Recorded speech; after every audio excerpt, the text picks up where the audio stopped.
Birinçiden aytırga kirek Bulgar ve Barıtik Tatarlar, Başkırtlar için tügel. Tüm Türkler için tarihi hem izge bir urun. Çünkü bunda Türk halklarından in birinci Müslümanlığı kabul etken halk Bulgarlar. Siz minden yaşırak bile siz Tatarlarında etileri. Bugün ayrıca menimce mühim, ehemmiyetli.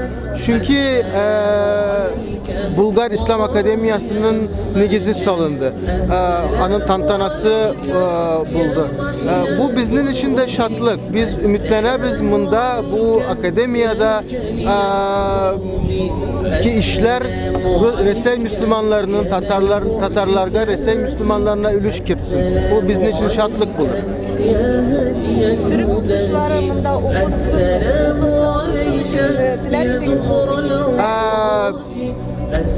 dürüstüne aytkende okutuşu olarak bunda Resey İslam Akademiyası'nda biznin iki ustaz buldu. Alar bunda 6 ay işlediler. Birisi 3 ay, birisi 6 ay işlediler. Bu tahsiyi huruf diyen bir ilim var. İslami bir ilim. O Kur'an okuğu bilen beyle. Alar bunda işlegenler. Kireçekte bizge talep bulsa biz her vakit hazırız. Buna Türkiye'den okuyuşular gelir mi deyip sorasanız benim bilgelerimce bunda marif dili Rusça bulaşak. Bu Türkiye'den kilse okuyuşular alar Rusça yakşı bilmiyorlar. Kaybir Rusça bilişi okuyuşular kilse alarda kileler.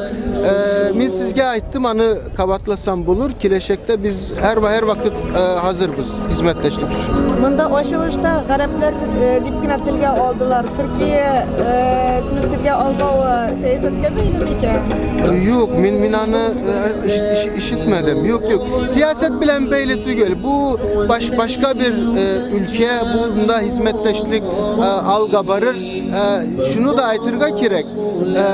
Türkler bilen Tatarlar'ın İslam'ı alar aynı karıyılar.